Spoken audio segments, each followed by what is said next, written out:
Bienvenue. Hi. Hey guys. Hello. Dans le Elena Show.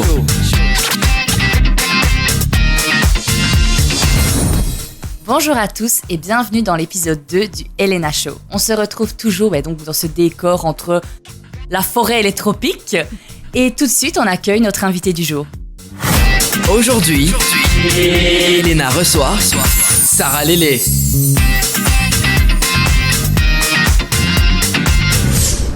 Bonjour Sarah. Bonjour Elena. Comment vas-tu ? Ça va et toi ? Ça va super aussi. Merci d'avoir accepté l'invitation. Merci de m'avoir invité déjà, merci. Et d'être venue de Bruxelles, parce que tu es originaire de Bruxelles, c'est ça ? Exactement, d'Anderlecht. Donc, mais ça fait plaisir d'être là, ça fait plaisir. Ça fait plaisir aussi que tu sois là. Alors, avant de commencer, je vais te prévenir d'une nouvelle règle dans le Elena Show. En fait, nous avons un chrono de 35 minutes. Donc, l'épisode dure 35 minutes, pas moins, pas plus. Donc, à la dernière minute, il va y avoir un compte à rebours. Et si on est en train encore de discuter, ça sera la dernière minute. Il faudra finir. Ok, pas de souci. Ça va ? Ça va. Du coup, on va tout de suite passer aux questions tac au tac avec des réponses du tac au tac. Allez. Sarah, est-ce que tu tapes souvent ton nom sur Google ? Oh, non, jamais. C'est vrai ? L'arrogance, ça va pas ? Non.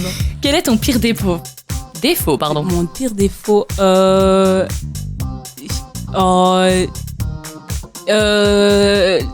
sais pas. Tu cherches parmi tous. Je suis en mode, qu'est-ce que j'ai ? Je suis trop parfaite. Non. Peut-être des fois, égocentrisme peut-être, je dirais. Ok. Le surnom honteux que tes proches te donnent. Salsa. Ton endroit préféré pour écrire tes textes. Le bus. Le bus. Sucré ou salé ? Salé. Quelles sont les 3 choses dont tu ne peux pas te passer ? Ma mère, ma sœur et ma Bible. Ok. Ton film comédie préféré ? Une comédie préférée, Police Academy, je dirais. Ok, très bonne réponse. Ouais. Kev Adams ou Gad Elmaleh ? Ah, Gad. Gad Elmaleh. Es-tu mauvaise perdante ? Je perds jamais, mais... Ok, elle est mauvaise perdante. Je suis mauvaise perdante. Et pour finir, quelle chanson tu pourrais écouter sans jamais t'en lasser ? Love Goes de Sam Smith et Labyrinthe. Ok, parfait. Merci beaucoup, Sarah. Du coup, ça, c'était tes petites questions du tac au tac. Et maintenant, on peut passer donc, plus se concentrer vraiment sur ton parcours, ta carrière d'humoriste. Ouais, exactement. Humoriste. Et comment, déjà, j'aimerais savoir d'où vient cette passion, en fait ? À la base, quand j'étais jeune, je m'exprimais vraiment déjà en stand-up. Vraiment, quand je racontais une anecdote à mes proches ou à des gens que je connaissais pas sur ce qui m'est arrivé, c'était déjà dans l'imitation, dans faire rire vraiment pour attirer l'attention et pour parler aux gens et leur raconter ce qui s'est passé. En gros, c'était ça déjà. Mais tu avais déjà ça dans le sang. Exactement. Et qu'est-ce qui s'est passé ? Parce que je sais que tu as participé à une scène dans ton école, en fait, à un spectacle. Et donc, comment ça s'est passé, ça ? Comment tu t'es retrouvée là ? En fait, mes professeurs, ils avaient vu déjà comment je m'exprime et il y avait ce qu'ils avaient appelé le Got Talent. Et ils avaient dit, ouais, Sarah, tu devrais le faire en tant que stand-upeuse.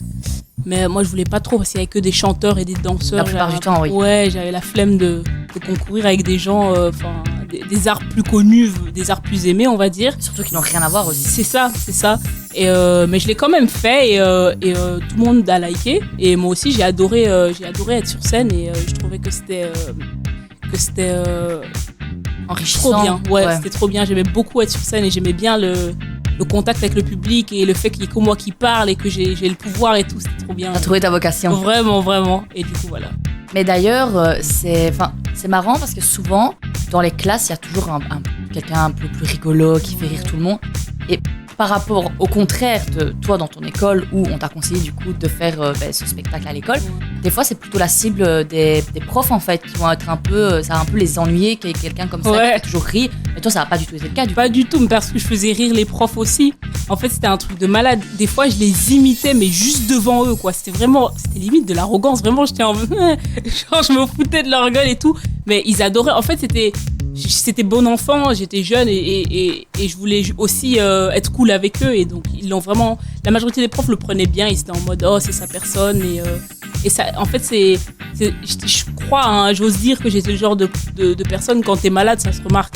vois ce que je veux dire? Il y a quelque chose qui manque dans la classe, il y a une énergie qui manque. Ah oui, quand tu n'es pas là, oui, Ouais, dans le c'est sens ça. que tu sens que la personne... Il manque quelque chose, tu vois, dans la classe. Ben, j'étais ça. J'étais vraiment ça, les profs me le disaient.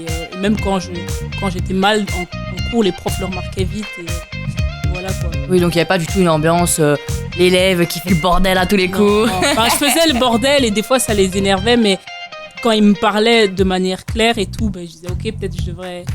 Il y a beaucoup de profs qui ont dit, c'est dommage, genre quand je faisais n'importe quoi, ils disaient c'est dommage parce que ton énergie pourrait genre pousser la classe à tous aller plus haut et plus bien, mais tu utilises ton énergie pour saccager tout.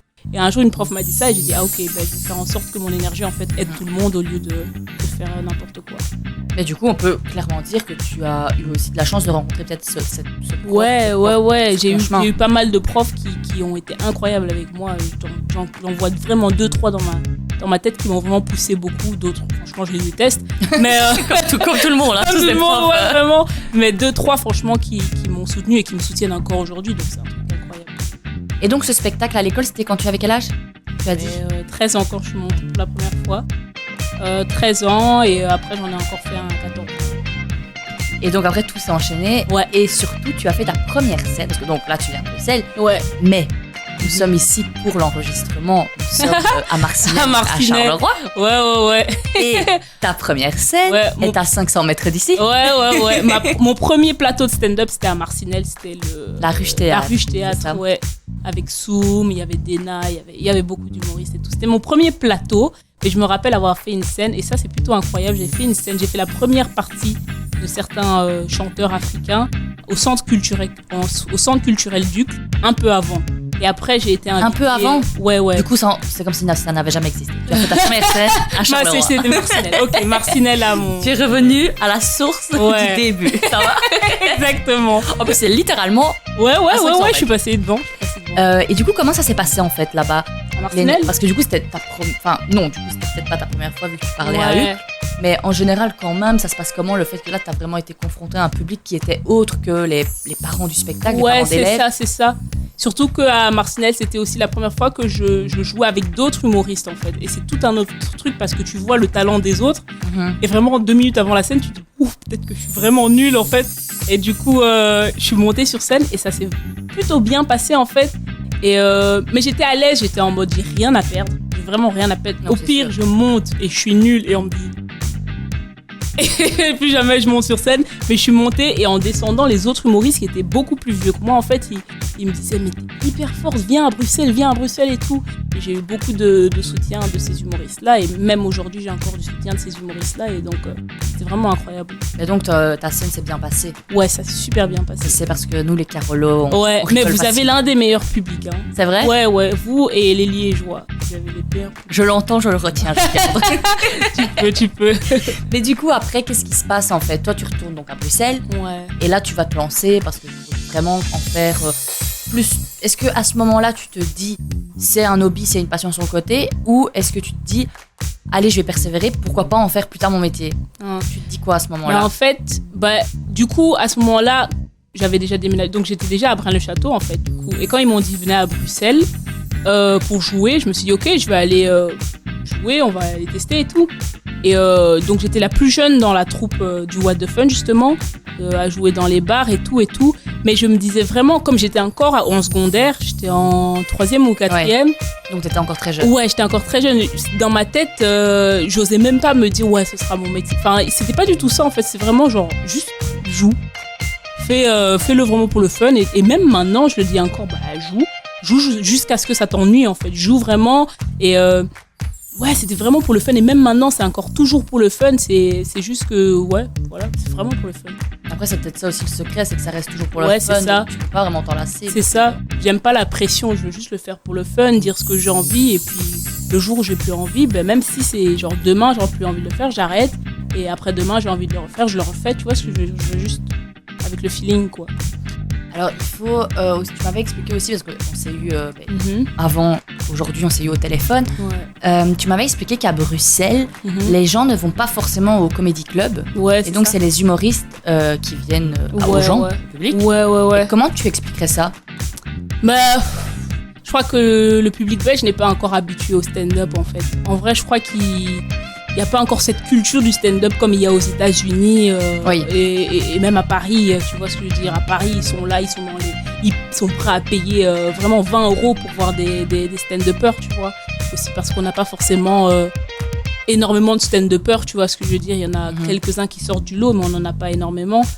Et donc, il y a cette... je crois que les stand-uppers doivent pour l'instant faire le pas vers le public, mais je crois que tout doucement ça monte. Et avec les réseaux sociaux, tu vois, on voit souvent des trucs de Montreux, du Marrakech du rire, tu vois. Et donc les gens commencent un peu à s'habituer au stand-up et se questionner, mais pourquoi il n'y a rien à Bruxelles? Et puis ils cherchent, ils disent, oh, mais il y a des comedy clubs à Bruxelles, et du coup ils y vont. Mais à la base, je crois qu'on n'est juste pas habitué. Mais ça commence tout doucement. Exactement. À se développer. Et alors, tu as fait une pause à 17 ans. Tu t'es un peu calmé sur les scènes, d'aller faire des scènes. Quelle arrogance, je vais faire une pause à 17 ans. Mais tu as commencé très jeune aussi. Ouais. Donc la pause vient plus jeune aussi. Ouais, c'est exactement. Dépression, ma soeur. Mais du coup, qu'est-ce qui s'est passé en fait à ce moment-là? Ouais, mais du coup, comme j'habitais à Braine-le-Château, il fallait tout le temps aller à Bruxelles, c'était difficile pour mes parents, tu vois. Ils avaient aussi leur boulot. C'était toujours après mes cours et le stand-up, ça se fait souvent le soir, entre 18 et 22 heures. C'est pas forcément facile pour mes parents. Et puis à un moment, je me suis dit, bon, écoute, je vais juste arrêter pour l'instant. Et à 18 ans, quand j'irai à Bruxelles étudier, je le ferai à côté de mes études et tout. Et puis j'ai arrêté du coup à 17 ans. Il y a eu le Covid, du coup, il y a 2 ans qui sont passés. Et récemment, là, en début 2022, j'ai dit, ok, je vais revenir. Mais quand tu reviens, t'es en mode, est-ce que j'ai encore le talent? Est-ce que j'ai le texte qu'il faut? Parce que j'ai grandi, donc ma mentalité change. Comment est-ce que maintenant j'écris? Est-ce que j'ai tout ce qu'il faut? Et encore une fois, c'était bon, j'ai rien à perdre. Au pire, je monte, on dit que je suis nulle, je sors. Parce que il faut vraiment y aller en mode t'as rien à perdre. Je suis montée, et là, superbe texte, les gens accrochent direct, superbe énergie, j'avais rien perdu. Limite, j'étais encore meilleure que quand je suis partie. Et voilà, c'est tout. Et justement, pour tes textes, parce que automatiquement, quand tu fais une pause un certain temps, tu n'es plus la même personne. Bien sûr. Et donc les textes ne te vont peut-être plus. C'est ça. Surtout à la période où j'ai arrêté. Entre tes textes de 15 ans et tes textes de 19 ans, il y a des millions de choses qui se passent entre cette vie-là. Enfin, c'est tout un développement personnel que j'ai eu. Du coup, c'était des textes complètement différents. Avant, mes textes étaient plus qu'est-ce qui se passe à mon école, comment je vis ma vie d'ado, des trucs comme ça. Là où maintenant, c'est vraiment comment ma place dans la société, en fait. Là où avant, je m'en foutais de ma place dans la société. Qu'est-ce que je foutais? Enfin, c'est vraiment 2 personnes différentes, en fait. Mais toujours la même âme, en fait. Le même talent, si on peut dire. La même énergie, en fait. Toujours. Mais j'écris des textes beaucoup plus matures, beaucoup plus profonds, beaucoup plus réfléchis. Beaucoup plus avec lesquels les adultes vont se reconnaître, en fait. Oui, là où avant ils étaient en mode oh, ça me rappelle quand j'étais jeune. Maintenant ils sont en mode oh, super bien, je vois ce que tu veux dire, tu vois. Oui. C'est tout un autre truc. Je vois effectivement ce que tu veux dire aussi. Énorme. Non, mais c'est vrai que tu vas pas recommencer. En plus, c'était avant ta pause, donc peut-être qu'il y avait un truc ça fait longtemps. Ouais, c'est ça. Nouveau. Ouais, c'est ça. Et maintenant, si tu me redonnes mon texte, je crois que je peux plus le faire. Genre, j'aurais pas le même. Ce sera plus la même chose. Je suis tellement reculée de cette personne-là que maintenant, je vais le jouer comme si je jouais à un texte qu'on m'avait donné alors que c'est moi qui l'ai écrit, mais je crois plus que ça va donner. Je suis en train de penser à le retravailler, genre peut-être version université, mais bon, c'est ça le travail. Pourquoi pas? Ouais. Ça serait clairement là où tu en es pour le moment. Mais ouais, c'est ça, mais il faut y réfléchir. Mais du coup, avant de passer à la suite, on va écouter un petit extrait d'un de tes spectacles en collaboration avec Tarmac. Ouais, ok, tranquille. On va écouter l'extrait. D'ailleurs, le Wakanda, j'adore Black Panther, mais c'est quand même un concept improbable.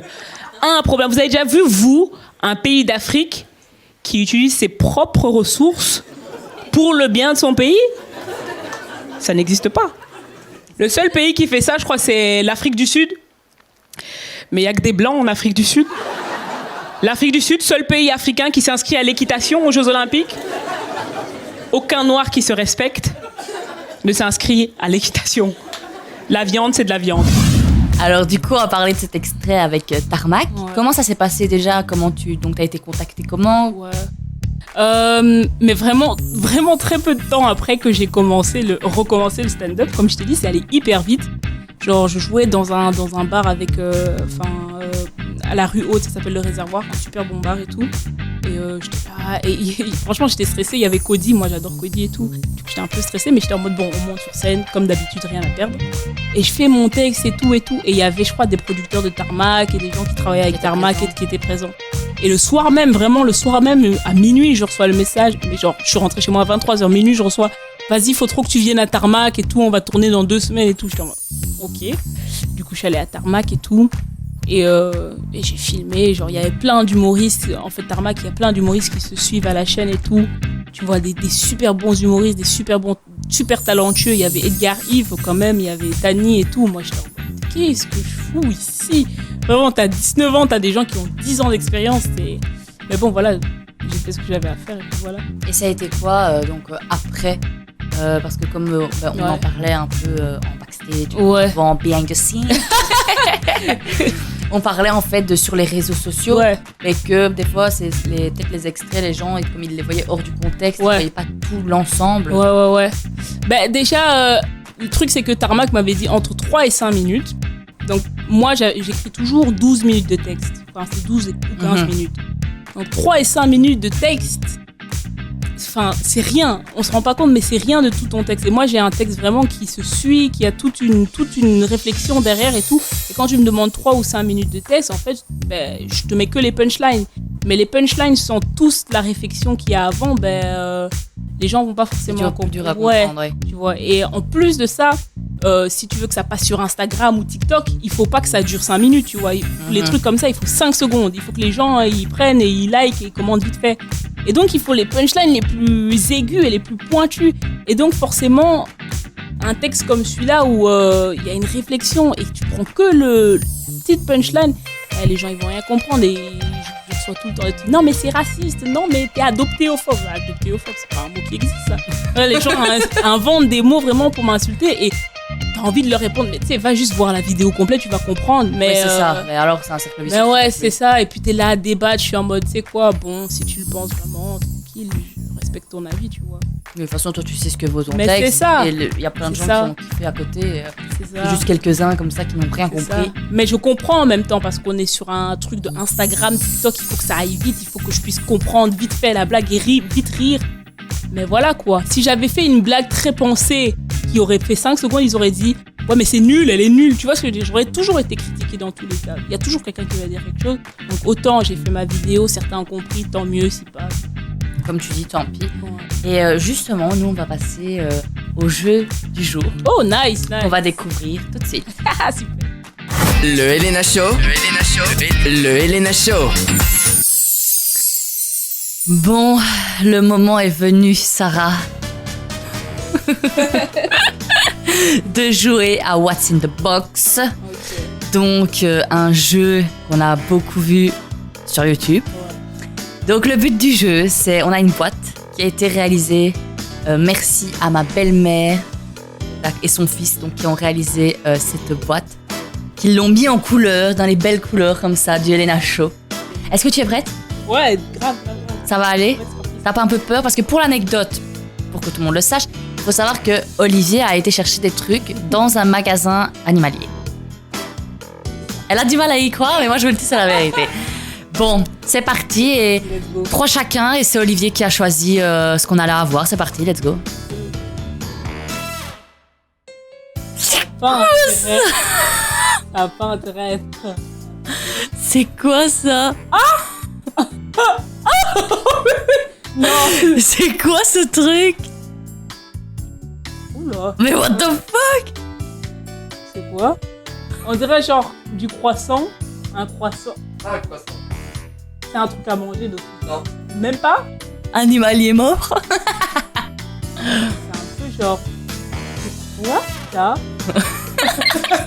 Attends, c'est... Non, je sais pas. Tu donnes ta langue au chat? Il y a des feuilles comme ça. Ah, si je pouvais sentir, non. En plus, t'as reniflé. Non, je donne ma langue au chat, c'est quoi ça? Du carton mouillé. Carton mouillé? Allez! Je savais pas que ça avait cette matière-là, ouais. Ah, mais voilà, c'était la découverte. Ok. En plus, pendant 2 secondes, moi, quand je l'ai vu, je me suis dit, c'est quoi? Ouais, vraiment. J'ai eu un petit bug. Ah, moi, j'ai senti un truc vraiment. J'ai fait, il n'a pas sorti de serpent encore, ce mec. Bon, C'est bon. Du coup, allez. pour le premier, pas de points. Ok. quoi ça? Ok, c'est parti. Let's go. Ah, ça. Oh, elle a pas peur, hein? Ouais, non, ça. Allez, ça c'est quoi? Ça se mange? Les animaux, ça se mange. Hein. C'est pas c'est des graines. Attends, ça c'est pas du riz, c'est trop gros. C'est quoi ça qui est aussi gros? Ça se mange? Faut le mettre dans l'eau alors?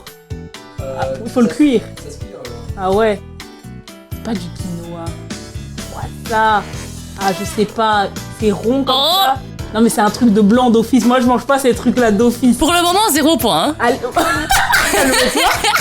Attends, c'est quoi ça? Du couscous? Non, non, c'est trop gros. C'est pas des bonbons? Non. Mentos? Non, tic tac? Non. Allez, non, je donne ma langue de chat. Oh, ça se cuit, ça se cuit. Je te donne encore un indice. Allez, ça se cuit. Dans l'eau. Ouais, dans l'eau, quinoa, non, bourbourg là. Comment on appelle ça? Des pâtes! Mais c'est quoi ces pâtes? Franchement, normalement, ça sera un demi-point. Hein. Non, t'aurais dû me donner des spaghettis!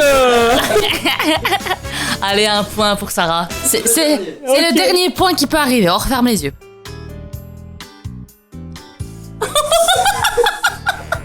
C'est bon? Mais y aller. Vas-y, non, c'est pas un serpent. Oli, non, ça par contre, c'est mort. Non, arrête, c'est un serpent? Non, les gars, j'ai vraiment une phobie des serpents. C'est pas serpent. Ok. Non, t'es malade, il a peur aussi, il aurait jamais amené ça. Non, non, non, non, non, c'est vivant! Non, non, non! Non, non, non, non, non, non, non! Non, non, non, non, non! Je donne ma langue au chat, je Non, non, non, non, attends. C'est vivant, oui. C'est vivant. On t'a dit qu'on allait C'est tourner gros ou pas? Non, non. Mais non, non. Ça va me grimper sur moi? Non. Pas que je sache. Oh, purée, non!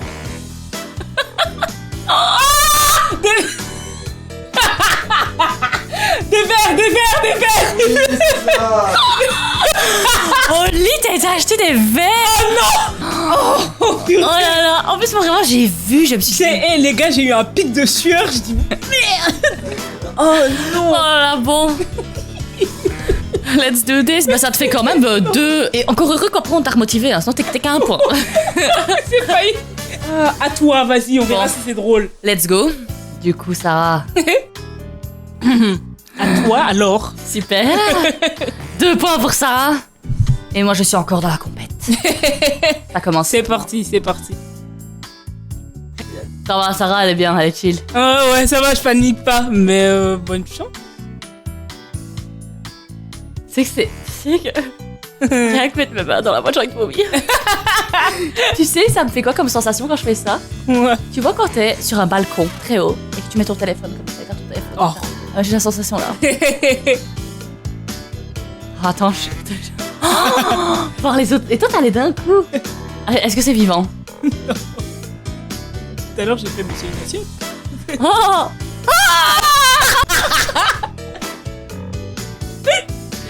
T'inquiète, c'est... Tu sais que... Oh! C'est du... Oh, c'est du poulet? C'est quoi, là? Oh, Je sais même pas comment ça s'appelle. quoi ça? C'est quoi ça? Mais vas-y, touche partout, touche partout. Ah mais ça me dégoûte. Mais touche partout. C'est pas un fruit. Oh, une figue? Allez.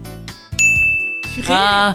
J'ai failli dire un fruit de la passion. Ouais, en plus, tu sais que j'ai dit figue un peu au hasard. Ah ouais? Je me suis dit, il faut sortir un nom de fruit. J'ai jamais un nom de mangé ce fruit. C'était là, tu mets. Oli, tu vois, là, j'entends qu'il est là, je suis pas bien, attends. Vas-y. C'est une boîte, là. Alors, c'est toujours une assiette. Est-ce que ça peut sortir de l'assiette? Non, sinon on va pas courir après. Il aurait pas fait ça. T'imagines courir après ton sport. Oh, t'imagines? Partout dans la chambre, dans les tropiques. Dans notre studio, dans les tropiques, on retrouverait des bestioles. J'arrive pas à le trouver. Vas-y, mets ta main. Une aile! Une aile?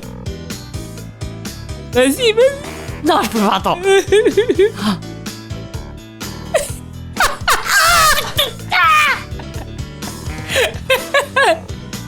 Mais c'est... T'as pas encore mis un œuf. Mais c'est un œuf. Putain, mais il y a un truc avec les œufs et moi. Hein. Oh, en plus, maintenant, tu touches en mode rien à foutre. Oh, c'est un œuf. Je me tape un stress pour... Et ce truc Oh, purée. hanté. J'entends que ça fait du bruit, c'est possible. Si. Si, ça fait du bruit. Si, j'entends. Oh non, attends, je trouve que ça fait du bruit. Attends. Je peux bien mettre mes mains, mais à une condition. Est-ce que c'est bien dans la boîte? Pourquoi il a pas l'air très sûr, votre oui. C'est dans la boîte, on est d'accord. Parce que j'ai l'impression que ça gratte le carton. C'est dans la boîte, on est d'accord. Oui, c'est dans la boîte. C'est dans la boîte, je te jure, sur ma vie. C'est dans une assiette. La boîte est dans une assiette. J'ai peur, attends. Tu dois aller dans la boîte. On va te remettre ton verre. Attends, non. Non, je ne sais pas. Je peux pas mettre ma main dedans. Je peux pas, ça me dé... Je te jure, j'ai l'impression que je vais me faire... J'ai fait une maladie. Non. Ouais, quand même, il est pas fou à ce point-là. Depuis, t'as rien touché, t'as même pas mis ton... Il faut juste mettre ta main dedans. J'ai trop peur. C'est la coupe, je suis pas bien encore. Ouais, là, tu y es. Ça peut sauter? Non. Ça saute pas? Non. Non, ce sera déjà dehors. Je sais pas ce que t'as touché. Ouais, je suis quasi sûre que t'as touché l'alvéole, ma soeur. Oh, j'en peux plus! Attends. Non, les bruits! Je sais même pas. Oh, honnêtement, je suis même pas sûre que tu vas toucher. Oh, ça sert à quoi que je touche? Touche, parce que tu peux.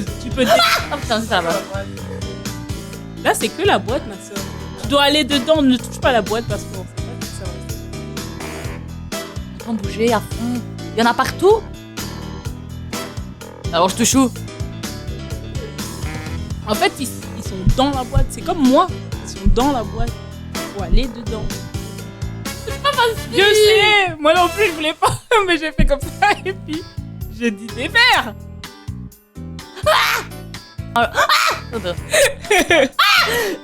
C'est l'assiette. Voilà, ça c'est le... Voilà. Tu es presque. Voilà, ouais, t'as touché. C'est quoi du coup? C'est quoi? Bon, je l'ai dit. Je vais pas te le dire, je vais te les montrer, c'est beaucoup plus simple. Ouf. Bonne chance, ma soeur. Ah ouais? Touche alors. Non, t'aurais pu toucher. Non, moi je veux pas. Rapproche-la de Sarah pour voir. Oh non. On se... Et on se... Non, arrête, mon frère. Ah! T'as vu comment dans Koh-Lanta ils font? Il y en a, ils mangent. Bon, Sarah, on a égalité pour le coup. Ah, yeah. Ou le dernier, je l'ai pas trouvé. Évidemment. Donc c'est une égalité. Trop cool. Je suis dégoûtée. Mais bon, c'est la vie qu'on a décidé de mener. En plus, c'était mon idée de choix, ça. Donc, en tout cas, Sarah, pour mettre de côté les vers, les bestioles, Ouais. la question aussi que je me pose, c'est, en tant qu'humoriste, comment ça se passe, l'écriture des textes, tout simplement. Ouais, bah c'est une question que tout le monde se pose. En vrai, l'écriture des textes, tout le monde a sa manière d'écrire, mais moi, ma manière, c'est vraiment... J'observe les gens, j'observe ce qui m'entoure, j'observe l'actualité, j'écris le texte. Et voilà, c'est vraiment au feeling et tout. Et comme je t'ai dit, comme c'est pas comme de la musique où tu peux aller au studio et faire écouter vite fait à quelqu'un. Oui, c'est beaucoup plus C'est ça. compliqué. Tu dois aller dans un vrai public, donc tu vas dans des labos, dans des open mic, dans des têtes. Tu vas tester des petites blagues que t'as et tout. Et puis tu les renforces au fur et à mesure du public. Et puis surtout que chanter, déjà, rien que chanter faux, Ouais, tu le sais à l'avance. ouais, c'est ça. Que là, Ouais, c'est vrai que une c'est mauvaise compliqué. blague, ouais. Des fois ça marche, des fois ça marche pas, tu comprends pas forcément pourquoi. C'est vraiment un travail de... En fait, il faut tout le temps remettre en question, en fait. Faut pas prendre une blague pour acquise ou un talent ou un travail pour acquis. Il faut tous les jours retravailler. Et quand on voit les humoristes sur scène, Ouais. est-ce que tous les gestes que vous faites sont calculés? Est-ce que tu vois ce que je veux dire? Ouais. Oui, franchement, tous les gestes sont calculés. Enfin, ça dépend de quel humoriste, mais tous les gestes sont calculés, tous les blancs qu'on laisse sont calculés, tout l'ordre de ce que tu dis est calculé, tout est calculé. Des fois, c'est vrai, il y a des moments d'improvisation, mais la majorité des choses de ton texte sont calculées. Après, quand le public réagit et que tu réponds, bon, voilà, tu peux pas préparer ça, et c'est ce qui, pour moi, fait la plus-value d'un humoriste aussi. Mais vraiment, quand on laisse un blanc ou quand on part d'un côté ou d'un autre, on sait pourquoi on le fait en général. D'accord, donc oui, il n'y a rien qui est laissé Par au hasard, mais comme tu dis, ça dépend qui. Ouais, bien sûr. Et je pense aussi que les blancs que tu laisses, les choses que tu dises, en fait, sont faites pour donner de l'élan à ta blague, pour donner plus de rire à ta blague. Ouais, énormément. Et est-ce que d'ailleurs, ça t'est déjà arrivé, parce que quand même, je suppose, d'avoir un moment une fois que ça n'a pas été. Ouais, ça a été. Franchement, il y en a moins où ça n'a pas été que là où ça a été, mais ça arrive et tout. Et c'est bon, ça touche l'ego, mais après, c'est bon, tu recommences. Mais on veut la petite histoire. Lol. Il faut la petite histoire. Je ne vais pas te laisser partir comme ça. Ouais, bah c'était. Il y en a 2-3 quand même, mais il y a une fois, ouais, c'est vrai, où j'étais arrivée. C'était pas un grand public, bon voilà, c'était la vie. Je me suis dit, bon, c'est pas grave. Je fais un texte que je connais bien, que je fais partout et tout, et qui marche beaucoup. Je sais pas, les gens, ils me regardent. Comme je t'avais dit, c'était dans le Comedy Club. Je crois qu'ils attendaient Nawel Madani. Oui, c'était le sien, c'est ça? Ouais, et je crois qu'ils voulaient vraiment que Nawel Madani vienne, et je crois qu'elle n'est pas venue. Et du coup, ils étaient en mode, bon, on attend que tu finisses, comme ça, on a une vraie humoriste après. Et du coup, c'est pas forcément bien passé. Ouais, ils étaient pas dans le mood. Et très vite, en fait, j'ai voulu m'accrocher et tout, et très vite, j'ai compris qu'ils étaient pas dans le mood. Et du coup, j'étais en mode, bon, ok, je vais vite finir mon texte, comme ça, je me barre et tout. Et donc, il n'y a pas eu ce qu'on appelle un tunnel, il n'y a pas eu pas de rire, mais il y a eu, franchement, pas beaucoup de rire par rapport à ce que je suis habituée à faire. Dans ces moments-là, c'est vrai que ça doit être déstabilisant, non? Ouais, c'est déstabilisant. Sur scène, ça se voit que tu perds un peu tes moyens. Oui, tu m'étonnes. Ouais, tu es un peu en mode... ta bouche se sèche et tout. Et surtout, après, tu dois vivre 2-3 jours ou une semaine avec un bide dans la tête. Tu es en mode, oh, qu'est-ce que j'ai fait de mauvais et tout. Ouais, mais c'est la vie. Et qu'est-ce que tu penses justement de tout ce qui est les humoristes, les one-man shows, où ils vont plus s'attaquer au public? Tu vois ce que je veux dire? Ouais. Aller les piquer, aller les ennuyer. C'est le style de certains. Après, voilà, je crois que chacun sait voir quand quelqu'un... ça se voit quand quelqu'un est mal à l'aise, donc tu fais attention. Mais il y en a qui sont plus aptes à faire ça, plus dans l'impro et dans je vais victimiser mon public, et d'autres moins. Donc, moi, je juge pas leur humour, et ils font comme ils veulent tant qu'ils... En général, quand tu vas voir un spectacle, tu sais que ton humoriste, il aime plus faire ça. Oui, tu sais quel style d'humoriste. Tu vas chez Blanche Gardin, t'attends pas à voir un humour joyeux. Ce sera vraiment très noir, très cru. Et donc, voilà, tu sais. Mais toi, tu n'es pas forcément comme ça. Tu ne t'attaques pas à ton public. Non, mais s'ils me parlent, je vais leur répondre direct. S'ils font les malins, je vais y aller, tu vois. Mais je vais pas prendre une personne et dire, toi, tu seras ma victime ce soir. Ça. Ouais, non, mais tu m'étonnes. Et tu m'avais parlé que c'est ta sœur qui écoute tes textes la première fois. Ouais. Ah, allez. Bon, c'est la dernière minute. Donc, je disais, c'est ta sœur qui t'aide pour tes textes? Ouais, c'est ma sœur qui m'aide. Elle vérifie chaque fois, elle vérifie que c'est drôle. Et ça va, elle est franche? Elle est franche. Mais des fois, je lui fais pas confiance parce qu'elle est quand même jeune, et donc il y a peut-être des blagues qu'elle capte pas. Et du coup, moi, j'aimerais savoir, pour les quelques secondes qui nous restent, c'est quoi je vais pas dire ton avis, mais est-ce que tu dirais à des jeunes qui, comme toi, ils sont là-dedans, mais ils sont très jeunes, justement, parce que t'as commencé jeune, toi aussi? Ouais, allez-y jeune, c'est mieux jeune parce que t'as encore l'innocence et pas le stress, la pression d'être adulte, parce que quand t'es adulte, des fois t'as des responsabilités, donc quand t'es jeune, t'en as pas. Tu gagnes par exemple 50 € la soirée, tu dois pas nourrir des enfants à la maison. Oui, tu n'as pas de responsabilité. Du coup, allez-y jeune, c'est mieux parce que tu peux apprendre plus vite et tu peux apprendre beaucoup de choses et tu y arriveras plus vite, en fait, je crois. En étant jeune? Ouais. Tu commences à 13 ans, il y a plus de chances qu'à 19 ans tu sois prête. Si tu oui, c'est totalement décalé. Exactement. Parfait, merci beaucoup. Merci à toi, Elena. Et je vois qu'encore une fois, on est dans le chrono. Ça va sonner d'une seconde à l'autre. Yo, toujours on time. Timing parfait. Eh bien, en tout cas, merci beaucoup, Sarah. Merci à toi, Elena. De ta présence, d'être venue. Ça a été un plaisir, surtout que ça a été un changement dans les Elena Show parce que jusqu'à maintenant, on n'avait reçu que des personnes dans l'univers de la musique Ouais. et on voulait un peu de changement et on a commencé avec toi. Nice, super. Dans ça fait l'humour. plaisir, quel honneur, quel honneur. Et merci beaucoup d'être venu de Bruxelles. Merci de m'avoir invité. Hein. Merci beaucoup, c'était un plaisir. Sauf les petits verres et tout, mais. Non, ça, moi, t'inquiète pas, moi aussi, ce n'était pas un plaisir. Hashtag Olivier, merci beaucoup Olivier. Hein. Lol. Mais en tout cas, c'était un plaisir et peut-être à une prochaine fois. Ah, j'espère. Pourquoi pas. En attendant, nous, on se retrouve la semaine prochaine dans un nouvel épisode avec un nouvel invité. Le Elena Show. Retrouvez le Elena Show sur YouTube, Spotify et Twitch. @Elena Show. Également sur Insta, @Elena Show_off.